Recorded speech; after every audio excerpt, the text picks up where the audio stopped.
Welcome back to Story Time with Bambi.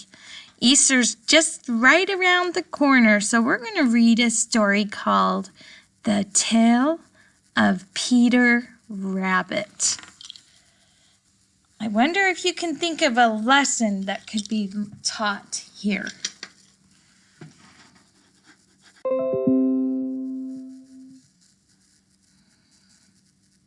It's by Beatrix Potter. Once upon a time, there were 4 little rabbits, and their names were Flopsy, Mopsy, Cottontail, and Peter. Can you say those names? Flopsy, Mopsy, Cottontail, and Peter. They lived with their mother in a sandbank underneath the roof of a very big fir tree. "Now, my dear," said old Mrs. Rabbit, "one morning you may go into the fields or down the lane, but don't go into Mr. McGregor's garden. Your father had an accident there. He was put in a pie by Mrs. McGregor." Have you ever had rabbit pie before? "Now run along and don't get into mischief. I am going out." Then old Mrs. Rabbit took a basket and her umbrella and went through the wood to the baker's. She bought a loaf of brown bread and 5 currant buns. Flopsy, Mopsy, and Cottontail, who were good little bunnies, went down the lane to gather blackberries. But Peter, who was very naughty, ran straight away to Mr. McGregor's garden and squeezed under the gate. Uh-oh, he's going where he's not supposed to. First, he ate some lettuces and some French beans, and then he ate some radishes. Oh, that's a rabbit's delight. And then, feeling rather sick, he went to look for some parsley. Around the end of a cucumber frame, whom should he meet but Mr. McGregor? You think he's going to be happy to see a rabbit eating all of his vegetables? Mr. McGregor was on his hands and knees planting out young cabbages, but he jumped up and ran after Peter, waving a rake and calling out, "Stop, thief!" Ooh, he's not very happy. Peter was most dreadfully frightened. He rushed all over the garden, for he had forgotten the way back to the gate. He lost one of his shoes among the cabbages and the other shoe amongst the potatoes. After losing them, he ran on 4 legs and went faster, so that I think he might have got away altogether if he had not unfortunately run into a gooseberry net and got caught by the large buttons on his jacket. It was a blue jacket with brass buttons, quite new. Peter gave himself up for lost and shed big tears, but his sobs were overheard by some friendly sparrows, who flew to him in great excitement and implored him to exert himself. That means they were encouraging him. They're like, "Come on, Peter, you can do this. You can get out of this mess."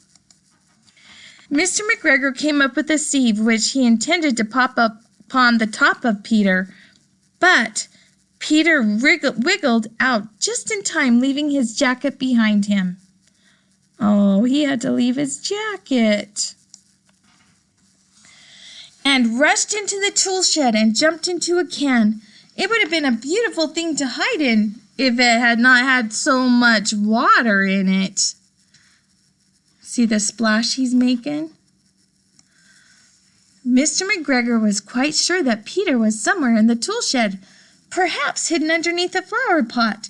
He began to turn them over carefully, looking under each.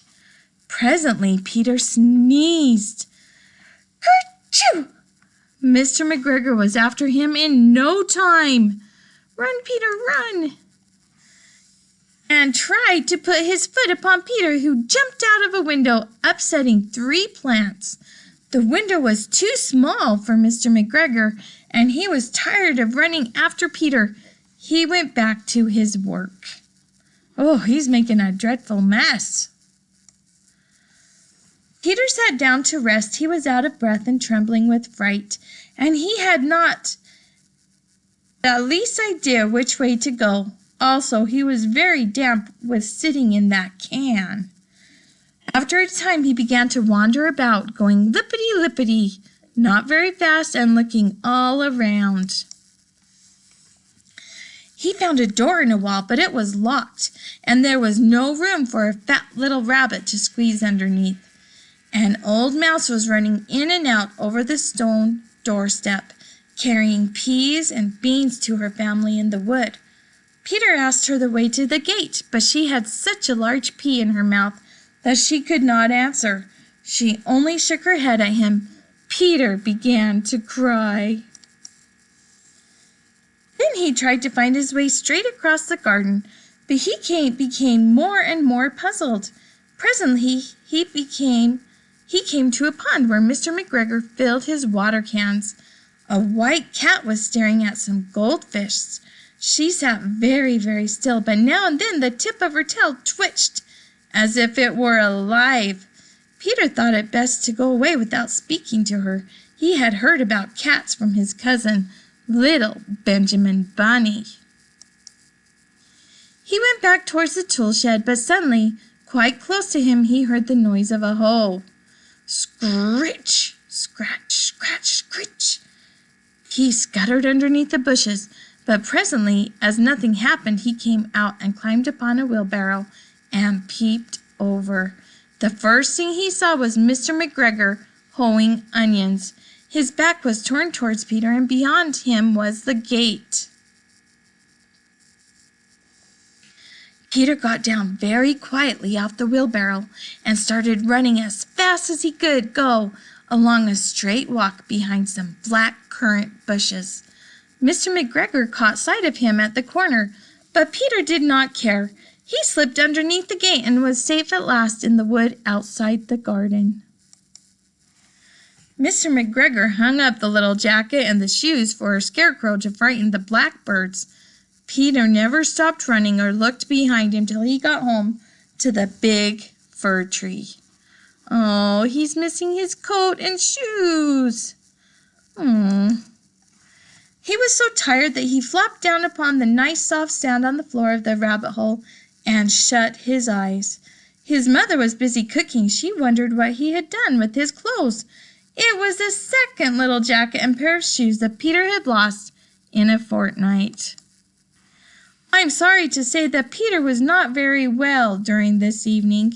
His mother put him to bed and made some chamomile tea, and she gave a dose of it to Peter, 1 tablespoonful to be taken at bedtime. But Flopsy, Mopsy, and Cottontail had bread and milk and blackberries for supper. Do you think Peter should have listened to his mom? Yeah, moms usually know best. They like to keep their children safe. So if you're ever in doubt as to what you should do, just think, what would my mom tell me to do? Good night. I love you.